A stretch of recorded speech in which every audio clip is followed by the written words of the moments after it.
Inilah Injil Yesus Kristus menurut Santo Markus.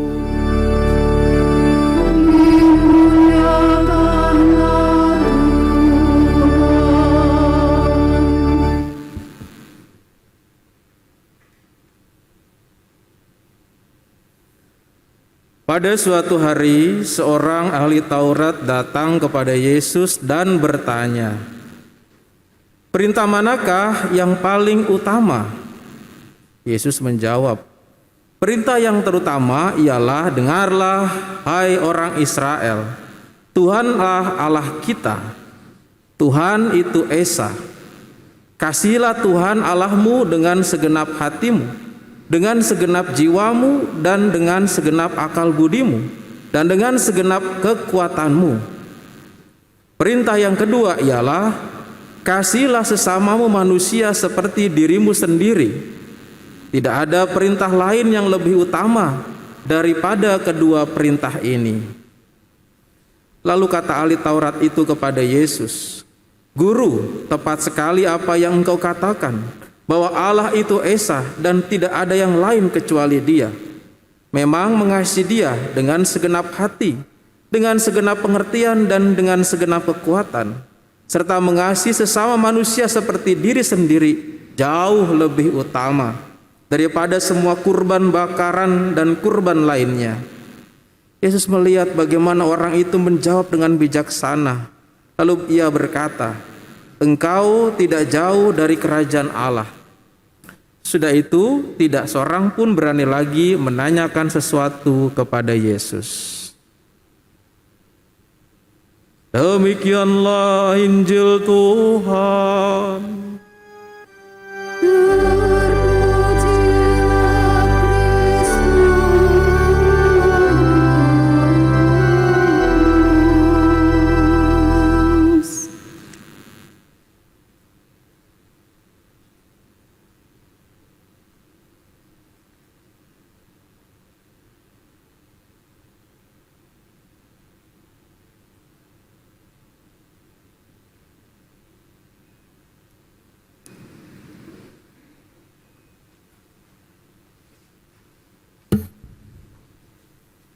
Selamat sore Bapak Ibu Saudara-saudari terkasih.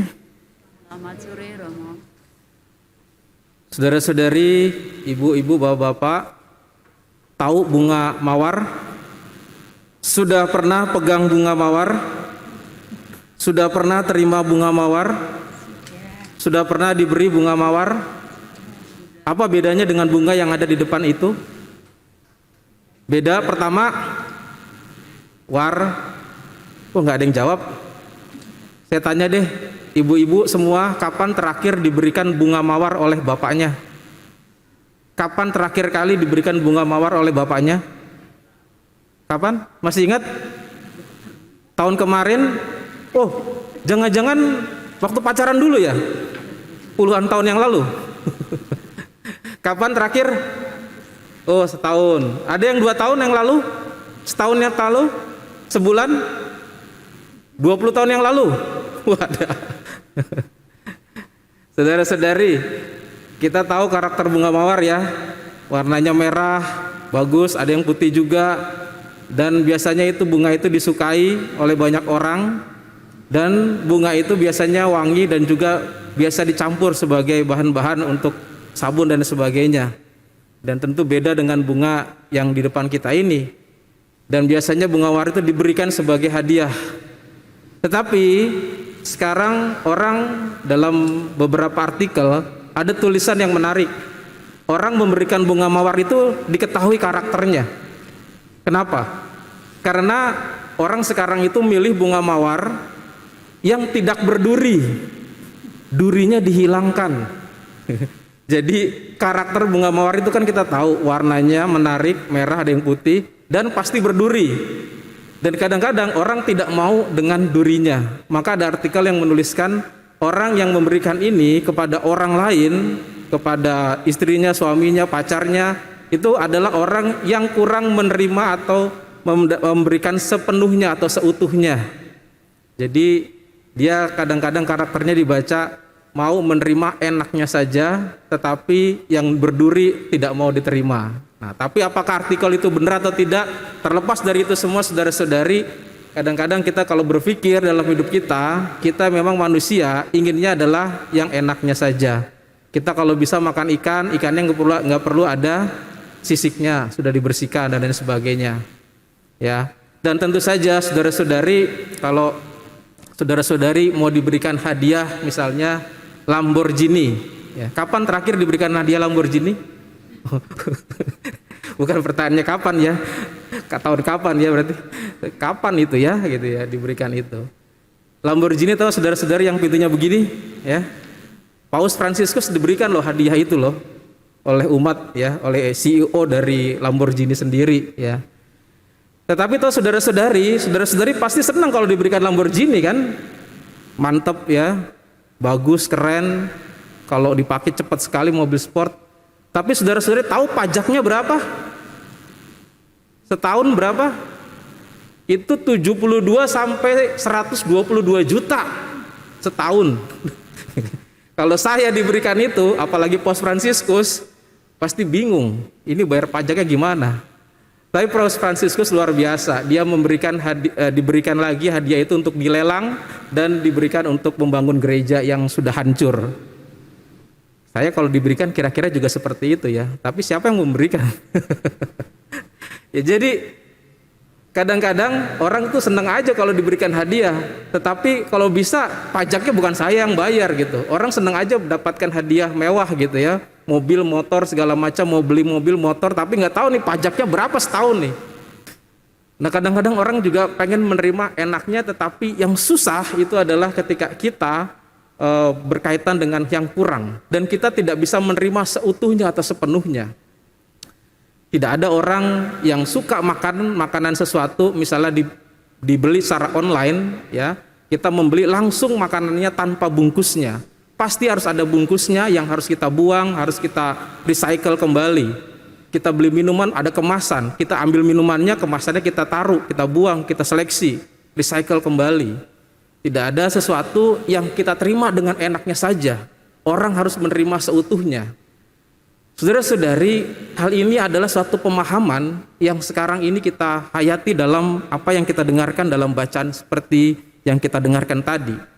Yaitu ketika bacaan yang diulang-ulang dengan hal yang sama dalam bacaan pertama dan bacaan Injil. Dengarlah hai Israel, Tuhan kita itu Esa. Kasihlah Tuhan Allahmu dengan segenap hatimu, akal budimu, kekuatanmu. Dan kasihlah sama manusia seperti dirimu sendiri. Itu adalah sesuatu yang diulang lagi di dalam Injil. Dari bacaan pertama dalam kitab Ulangan dan dalam bacaan Injil ini. Dan tentu kita tahu latar belakangnya Yesus menyatakan ini karena ditanya hukum mana yang utama dan terutama.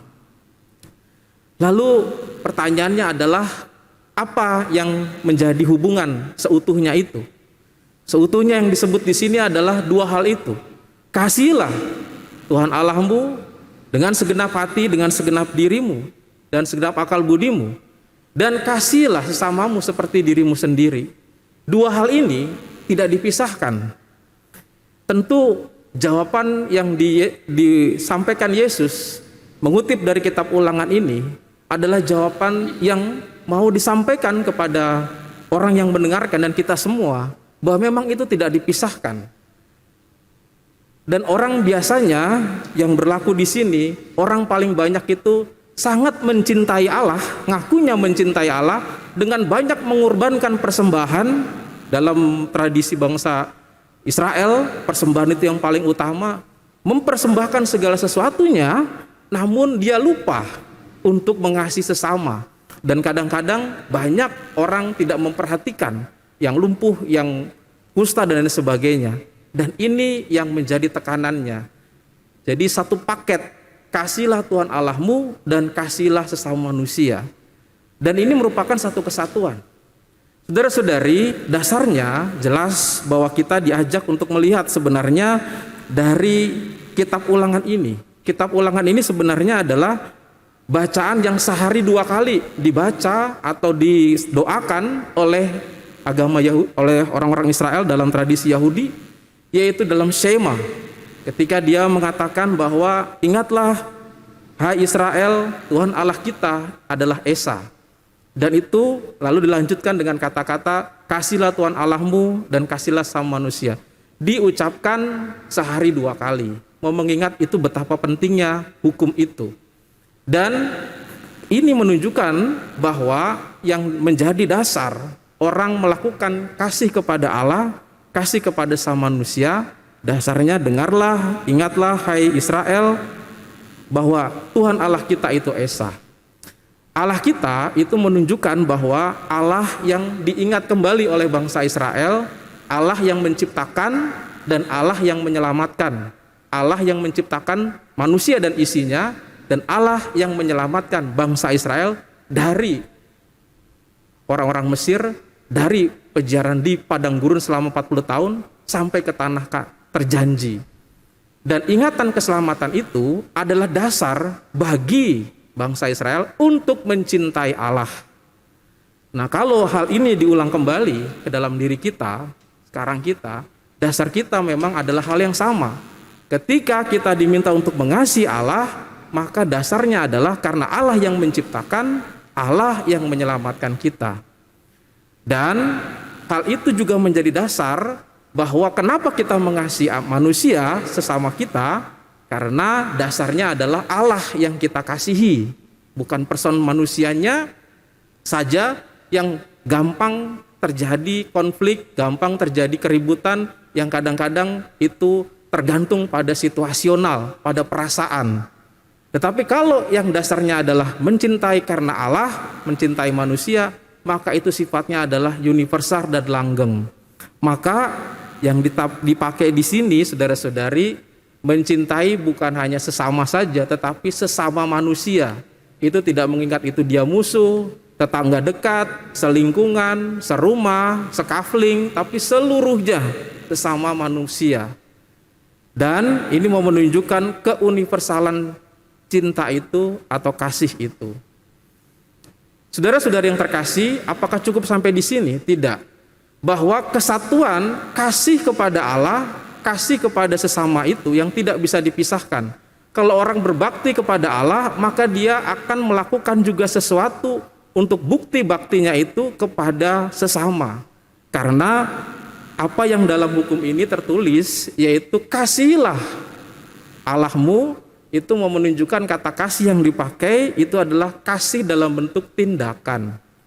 Karena ada kasih yang tertulis dalam bentuknya feeling, perasaan. Kalau di sini yang dipakai kasih dalam bentuk tindakan. Jadi bertindaklah mencintai Tuhan Allahmu dengan segenap hatimu, dengan segenap akal budimu. Jadi bukan hanya soal rasa saja, saya merasa mencintai Tuhan, saya mengasihi Tuhan karena Dia telah menciptakan dan menyelamatkan saya. Tapi di sini adalah perintah, perintah untuk melaksanakan. Kasihlah Tuhan Allahmu, bertindaklah mengasihi dengan segenap hati, dengan segenap perbuatan, dengan segenap akal budi. Dan perbuatan itu terjadinya tidak langsung kita berhadapan dengan Allah, tapi yang di hadapan kita adalah sesama manusia, sesama kita. Dan itulah yang terjadi sekarang ini ketika dua-duanya tidak bisa dipisahkan. Yang diterima harus satu paket. Dan kadang-kadang orang memisahkan. Orang sangat religius sekali, sangat sayang sekali dengan ibadahnya, dengan persembahan, tetapi lalu kemudian melupakan relasinya dengan sesama itu. Atau menganggap bahwa hubungannya dengan sesama tidak baik, tidak apa-apa, yang penting hubungan dengan Allah baik. Nah, itu tidak benar juga. Karena ini satu paket, tidak bisa dipisahkan. Seperti tadi, orang menerima mawar beserta durinya. Orang menerima Lamborghini beserta pajaknya. Orang menerima Allah beserta manusianya dengan berbagai macam kekurangannya. Ketika mengasihi Allah, berarti dia juga mengasihi sama manusia dengan berbagai macam kekurangannya. Nah, maka karena kasih itu bukan feeling tetapi tindakan, action, maka tindakan itu nyata mengasihi Allah dengan orang yang ada di samping kanan kiri kita, depan belakang kita, dengan yang di rumah, dengan yang kita lihat, dengan siapapun, tanpa dibatasi oleh tetangga dekat, lingkungan, kafling, dan sebagainya, karena manusia. Nah, saudara-saudari yang terkasih, ini tantangan. Mencintai Allah berarti tidak semudah itu. Karena Allah tidak pernah menyakiti manusia. Tidak ada rumusnya Allah menyakiti manusia. Tidak ada rumusnya Allah itu membuat susah manusia. Tidak ada rumusnya Allah itu jahat kepada manusia. Tetapi manusia ada rumusnya, menyakiti manusia lain, berbuat jahat kepada orang lain, dan juga bertindak kurang baik kepada orang lain. Nah, ini yang menjadi satu paket yang susah. Ketika harus mencintai Allah, kita menerima paket mawar beserta duri-durinya, Lamborghini beserta pajak-pajaknya yang harus kita terima. Dan bagaimana itu kita bisa lakukan? Ini tantangan kita. Maka ada beberapa hal yang perlu kita lihat dalam kata kasihi yang ada dalam Injil ini, yang dipakai dengan kata agape itu, yaitu kasih yang bertindak. Karena ada kasih yang sifatnya adalah feeling saja, hanya nafsu saja. Ada kasih yang sifatnya itu adalah romantik, ya berarti artinya adalah berkaitan dengan emosional saja. Tetapi juga ada kasih yang tentu saja yang kita pakai sekarang ini, kasih yang lebih tinggi, yang disebut dengan agape. Jadi kasih yang dipakai dalam mengasihi Allah dan mengasihi sama manusia, kata itu bukan sekedar romantik. Tahu saudara-saudari, kalau saudara-saudari dulu ibu dan bapak saling pacaran itu pakai kata-kata yang romantik, itu berkaitan dengan emosional. Kalau lagi bad mood itu nggak akan dipuji-puji lagi, hilang perasaan itu. Kalau lagi senang bisa memuji dengan romantik, tetapi kalau misalnya lagi bad mood nggak akan. Nah, cinta yang dimaksud dengan agape ini, kasih ini, itu adalah bukan romantik tetapi respect. Respect itu adalah menghargai orang yang di depan. Kalau menghargai itu tidak terikat pada bad mood, tidak terikat pada suasana hati. Yang namanya respect itu siapapun, kapanpun keadaannya harus hormat. Karena dia sesama manusia. Bukan dalam keadaan konflik atau apapun, tapi respect dalam segala sesuatu. Nah, ini adalah bukan emosional, romantik ya, tetapi respect. Lalu yang kedua adalah bukan perasaan tetapi tindakan. Bukan hanya perasaan tapi tindakan. Kata yang dipakai di sini, cinta ini bukan soal perasaan, merasa mencintai, merasa mengingini, tetapi ini adalah bertindak untuk melakukan aksi untuk mencintai itu. Dan bukan sekedar memahami. Kalau orang mengasihi orang itu, ya saya memahami dia, seluk-beluknya, baik buruknya, segala macam, dipikirnya sudah cukup. Tidak, cinta yang dimaksud di sini adalah bukan memahami tapi peduli. Beda, orang memahami, ya saya paham keadaan kamu seperti itu. Tapi kalau orang peduli itu langsung bertindak untuk melakukan kepeduliannya itu. Nah, maka kata mengasihi yang dipakai di sini itu adalah respect, bertindak dan peduli. Bukan romantik, bukan perasaan, bukan memahami. Itu baik, tetapi masih belum. Tetapi yang harus dilakukan, orang harus beralih dalam kasih yang respect, bertindak dan peduli. Dan ini tantangan mengambil satu paket tadi, satu paket yang seluruhnya. Ketika mencintai Allah, mencintai sesama. Syarat mencintai sesama dalam berbagai macam keadaan yang kerap kali membuat kita juga kurang lebih pasang surut, ya. Ada pasang suami istri yang sering bertengkar, ada kakak adik yang sering bertengkar, ada teman komunitas yang sering bertengkar. Bagaimana itu bisa kita buat mencintai Allah dengan situasi seperti itu?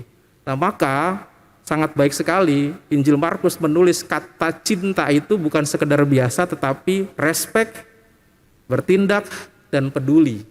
Dan ini adalah cara untuk memasuki duri itu, memegang duri itu, atau tadi Lamborghini membayar pajak itu yang susah tadi. Nah, saudara-saudari terkasih, ada sebuah kisah, ada seorang seorang tukang sisir yang diminta untuk berjualan di Biara Solin. Saudara-saudari tahu Solin ya? Botak rambutnya, nggak ada rambutnya. Disuruh jualan sisir di Biara Solin. Lalu kemudian mereka dikasih target, pokoknya kamu harus laku habis. Yang pertama, marketing pertama, dia cuma dapat 1 sisir. Kenapa? Karena itu juga bolak-balik ditawarin, nggak ada yang mau. Nggak butuh, ini kita nggak ada rambut, ngapain butuh sisir? Dan akhirnya dia dibeli karena belas kasihan. Aduh, kasihan nih orang ini bolak-balik nawarin dulu lah. Satu orang biarawan Solin memberinya uang, lalu kemudian laporan satu doang. Yang kedua, dia dapat 20 sisir dia jual. Kenapa? Karena dia jual bukan kepada si Solinnya yang botak-botak itu, tetapi dia jual kepada pengunjung yang datang ke biara itu. Dia pinter nih ya. Jadi dia pokoknya yang penting tugas dia adalah menawarkan di biara itu, dan dia laku targetnya bukan biarawan tetapi adalah pengunjung. Yang satu lagi, yang ketiga, itu adalah orang lain yang berpikir di luar dari dua orang ini. Dia habis 500 sisir. Pertanyaannya, kenapa dia habis 500 sisir? Karena dia membuat suatu trik yang menarik. Dia menghadap kepala biaranya, dia bilang sama kepala biaranya, ini sisir saya tawarkan di sini bukan untuk hanya sekedar menyisir rambut karena tidak bisa, tapi saya jadikan souvenir.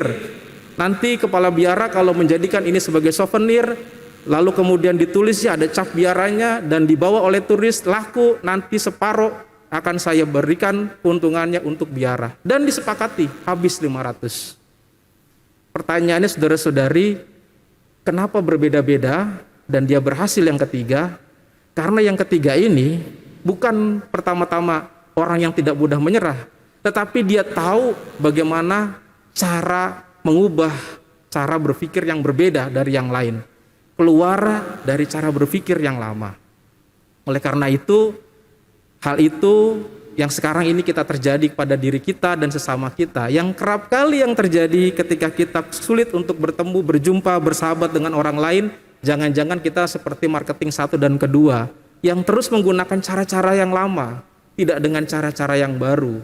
Keluar dari pemikiran. Yesus pada hari ini mengajak kita untuk keluar dari pemikiran itu dan membuat sesuatu yang baru, yang di luar dari segalanya, sehingga bisa membuat segalanya menjadi lebih baik. Semoga dengan pikiran yang baru kita mampu berjumpa dengan saudara-saudari kita yang lain yang mungkin masih berada dalam situasi konflik dengan kita dan sulit untuk kita bersama-sama. Mudah-mudahan kita mampu untuk bisa menjalin silaturahmi kembali, mencintai Allah, juga mencintai sesama, satu paket. Semoga kita bisa melaksanakannya. Tuhan memberkati kita.